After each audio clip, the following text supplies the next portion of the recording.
Hello everyone, it's Dr. Nirav Pandya. A lot of Golden State Warriors fans have questions about Stephen Curry's injury. What does the injury report mean, and what are the general return to play timelines and treatment principles? Here's a quick breakdown. Now, the first important thing to understand is in that report, the Golden State Warriors describe a contusion to Stephen Curry's lower leg.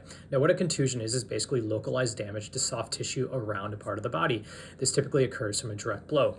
So if you take that into consideration with the video, potentially what happened is that Stephen Curry did have an impact right in this area of the fibula. Now, if you look at the anatomy of the knee, you've got your femur, you've got your tibia, and your fibula. The tibia and the fibula are the two major bones of the lower leg. If you have an impact in the region of the fibula, what can happen is that the ligaments that actually connect the fibula to the tibia can be damaged. This is the superior tib fib ligament that they were talking about.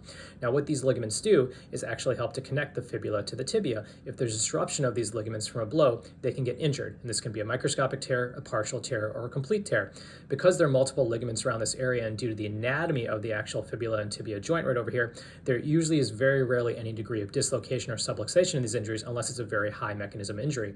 Now, you can imagine if those ligaments are injured and the fibula moves around, you can also damage the structures below this area, which is the interosseous membrane. That's a thick band of tissue that basically connects the tibia to the fibula. So if you get a blow over here, this bone potentially moves out of place, the ligaments basically get disrupted, and then that injury kind of goes down between these two bones over here, which is potentially what the injury mechanism actually was. It describes injuries to the tib-fib ligaments, as well as to the interosseous membrane, as well as a contusion, which was basically a blow that potentially caused all this to happen.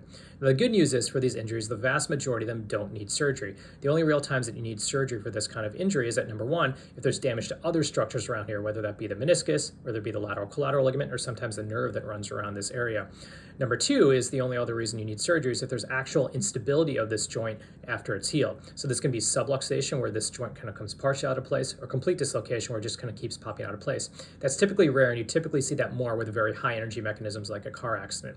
Now, in general, the treatment principles for this are basically getting that ligament to scar in so that that joint actually is stable, and then the interosseous membrane doesn't experience additional force as well too.